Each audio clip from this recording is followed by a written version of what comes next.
예수님께서 말세의 징조에 대해서 말씀을 주십니다. 5절 말씀입니다. 시작. 어떤 사람들이 성전을 가리켜 그 아름다운 돌과 헌물로 꾸민 것을 말하매 예수께서 이르시되. 어떤 사람들, 마태복음 24장 1절에 보니까 예수님의 제자들입니다. 그들이 성전을 가리켜서 말씀을 했어요. 솔로몬의 성전이 있었었고요. 그리고 586년 바벨론에 의해서 그 성전은 무너져 버리고 이스라엘 민족들은 바벨론으로 포로로 끌려가게 되죠. 70년 만에 다시 스룹바벨을 중심으로 해가지고 예루살렘으로 회귀합니다. 그래서 기원전 516년도에 두 번째 성전 스룹바벨을 중심으로 한 스룹바벨을 중심으로 이스라엘 백성들이 다시 믿음을 써서 성전을 건축하죠. 그래서 그 성전을 스룹바벨 성전이라고 말을 합니다. 그리고 시간이 쭉 지났어요. 지나고 그 스룹바벨 성전도 이제 많이 낡았죠. 그리고 그동안에 이스라엘 민족은 바벨론에 포로했다가 페르시아에 포로 생활을 했다가 그리고 헬라에 의해서 또 포로 생활을 했다가 잠시 하스몬 왕가에 의해서 독립 시절을 갖고는 있었지만 다시 또 로마에 의해서 통치를 받게 됩니다. 그리고 로마에 의해서 유다 나라가 그렇게 점령을 당하는 그 과정 가운데 에돔 출신 이방인이죠. 헤롯이 정권을 잡게 됩니다. 에돔 사람이에요. 이방인입니다. 근데 그가 유대인의 왕이 된다. 이건 정통성에 큰 문제가 있는 겁니다. 그래서 헤롯이 이것을 극복하기 위하여서 유대인들의 자존심, 그 성전을 건축해 주는 거예요. 기존에 있었던 이 스룹바벨 성전이 낡고 오래됐고, 사실 스룹바벨 성전은 솔로몬 성전에 비교해서 화려하지도 못했고 규모도 많이 작았고 굉장히 참 볼품이 없었어요.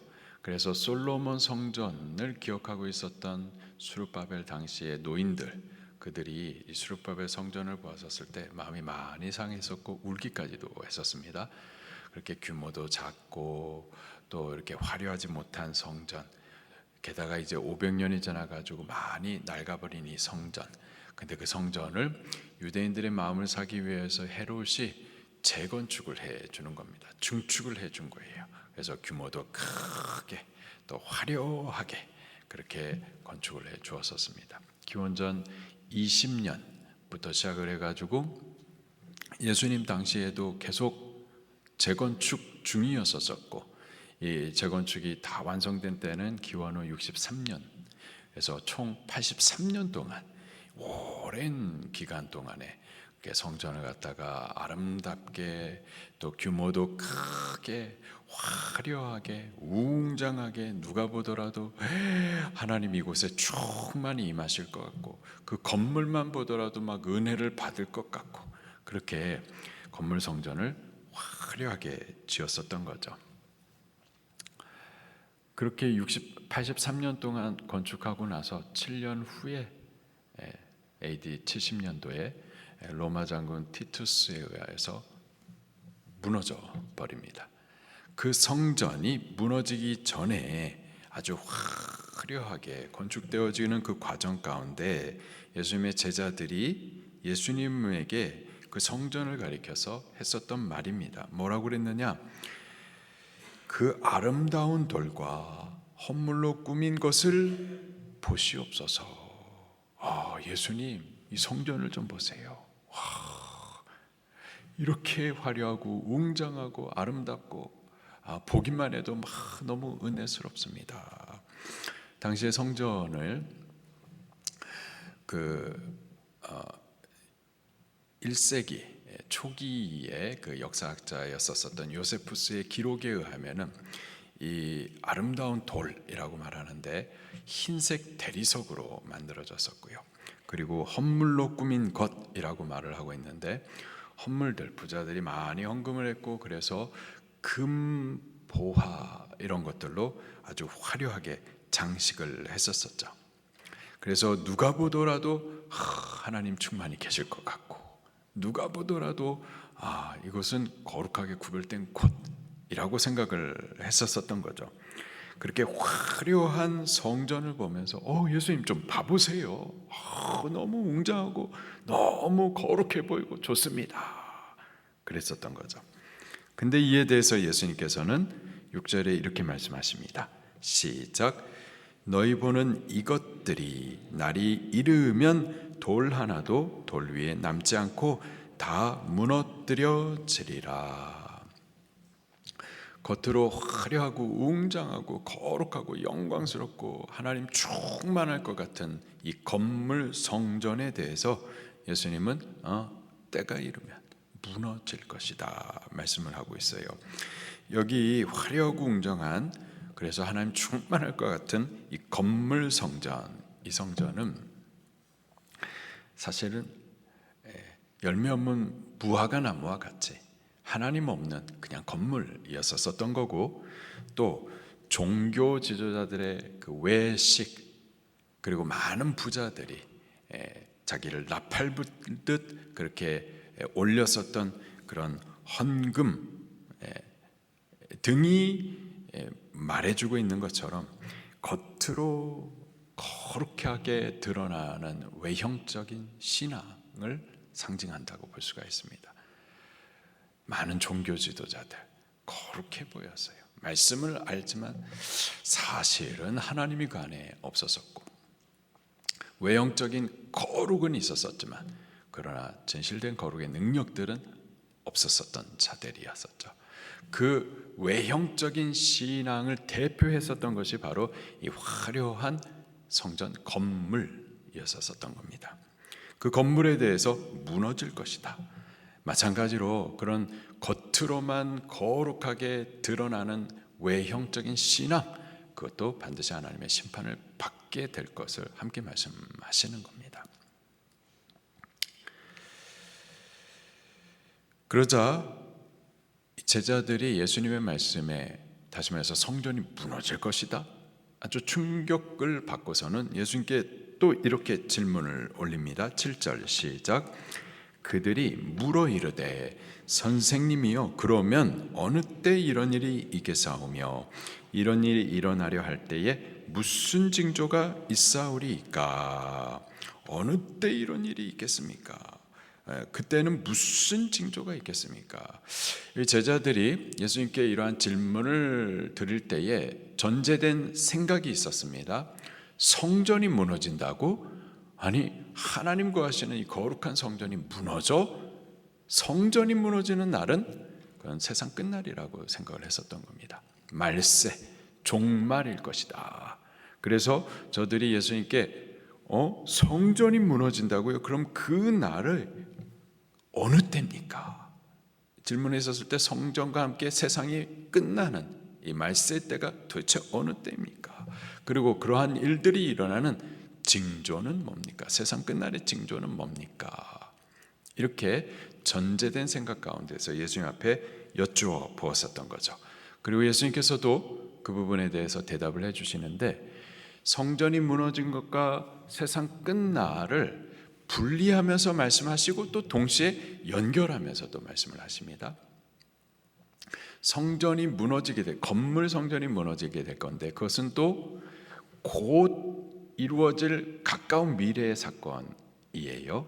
그래서 AD 70년에, 이 당시는 AD 한 33년, 예수님 돌아가시 바로 직전이니까 한 35년 후에 곧 가까운 미래에 대해서 예언하시고 또 동시에 세상 끝날에 대해서 이중적으로 예언을 하고 계시는 겁니다.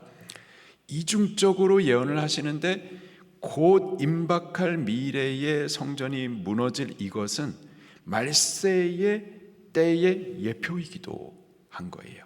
그래서 이중적으로 같이 묶어서 말씀도 하시고 그러나 또 분리해서도 말씀을 하시는 겁니다. 그래서 그 마지막 때에 있을 일들에 대해서 오늘 본문 이제 8절부터 13절에 말씀을 하시고 19절까지도 계속 말씀을 하시고 또 20절부터 33절에는 곧 임박한 가까운 미래에 일어날 이 성전 무너지는 일과 관련해서 또 말세의 일을 연결시켜서 또 대답을 해 주십니다. 먼저 오늘 8절부터 13절에 말세에 어떤 일들이 있을지에 대해서 예수님께서 이렇게 말씀을 하십니다. 한 몇 가지로 말씀을 하시는데 그 첫 번째가 미혹이 있을 것이다 라는 거예요. 8절입니다. 시작. 이르시되 미혹을 받지 않도록 주의하라. 많은 사람이 내 이름으로 와서 이르되 내가 그라하며 때가 가까이 왔다 하겠으나 그들을 따르지 말라. 말세의 첫 번째 특징은 미혹입니다. 미혹. 혼란과 거짓이 먼저 일어나는 거예요. 그래서 온갖 그리스도라는 이름으로 내가 바로 재림 예수다, 이런 자들이 나타날 거고, 그리고 진리와 함께 비진리를 섞어서 그래서 미혹하는 일들이 있을 거고, 복음을 말하는 것 같은데 다른 복음을 말하고, 사회주의 복음을 말하고, 그리고 또 교훈을 전하는데 잘못된 거짓 교훈을 전하는 이들이 나타나게 될 것이다. 이러한 미혹이 있을 건데 그들을 따르지 말라라는 거예요. 근데 우리는 어떻게 미혹인지 이게 진리인지 구분할 수가 있을까요? 지금도 유튜브를 통해서 CBS 사회주의 이 복음 방송, 그 통해서 계속해서 목사님이라는 이름으로 설교를 하시는데 그 우리가 어떻게 구분할 수 있을까요? 목사님들이 말하면 하나님의 말씀이겠지. 근데 그렇지가 않고요. 우리 분별하셔야 돼요. 어떻게 분별할까요? 말씀으로 분별해야 돼요. 말씀을 전하는 것 같은데 그건 설교고요. 우리 하나님의 말씀으로 설교도 분별을 하셔야 돼요. 이 세대는. 목사님을 믿어서는 안 돼요. 저도 목사지만 이게 참 아이러니한데 저도 목사님을 못 믿겠어요. 요즘에는 말씀이 있어야 말씀으로 설교도 분별을 할 수가 있겠습니다. 말씀을 가까이 하십시오. 설교 듣는 것보다 말씀을 가까이 하십시오. 그래서 말씀을 통해서 말씀을 읽을 때에 성경 스스로가 살아계시기 때문에 이 말씀이 우리를 가르치시고 깨닫게 해주시고, 말씀이 말씀을 풀어주시고, 말씀이 말씀으로 인도해 가시고, 그렇게 성령님을 경험할 수가 있겠습니다. 말씀 가까이 하셔야 돼요. 사상과 이념 위에 신학이 있고 신앙을 갖고 있는 분들이 많아요. 그런 분들이 가르칠 때 우리 분별하셔야 되는 겁니다. 미혹이 있을 것이다. 그러나 따라서는 안 된다. 그리고 9절 말씀도 읽겠습니다. 시작. 난리와 소요의 소문을 들을 때에 두려워하지 말라.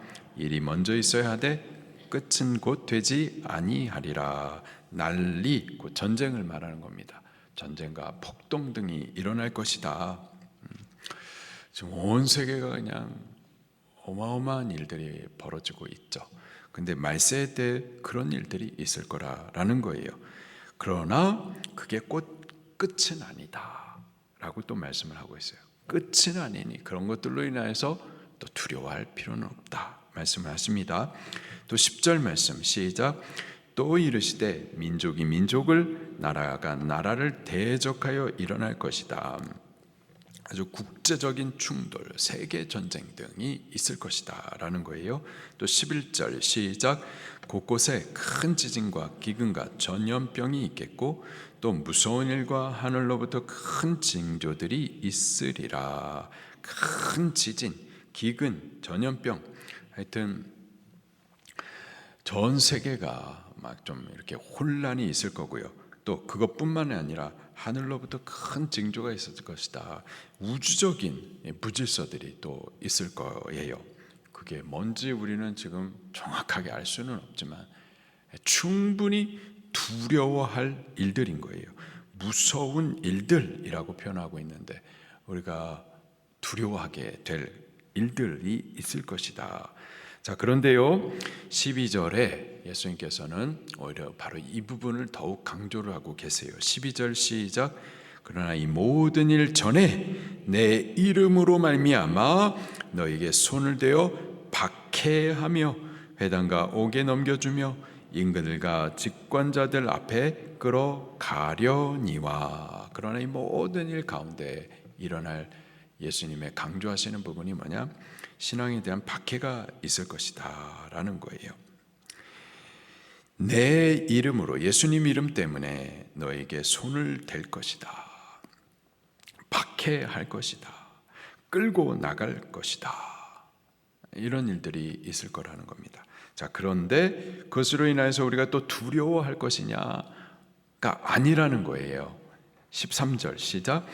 그러나 이 일이 도리어 너에게 증거가 되리라. 증거가 되리라. 말세 증거라는 뜻이 아니고요, 증거할 기회가 될 것이다, 복음을 증거할 기회가 될 것이다 라는 거예요.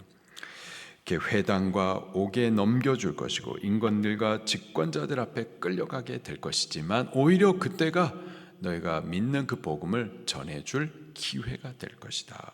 그래서 가까이 바울 같은 경우도 왕들과 직권자들에게 끌려가죠. 아그리빠 왕 앞에 서게 됩니다. 근데 오히려 그것이 복음을 전도할 기회로 삼죠. 핍박은 있습니다. 그러나 핍박 때문에 두려워하고 핍박 때문에 우리의 신앙을 양보하거나 마치 예수님 안 믿는 사람인 것처럼 우리를 감출 것이 아니라 오히려 복음 전도할 기회를 삼으라라는 거예요. 말세에 예수님 다시 오실 바로 그 전에 이런 환난의 일들은 분명히 있습니다.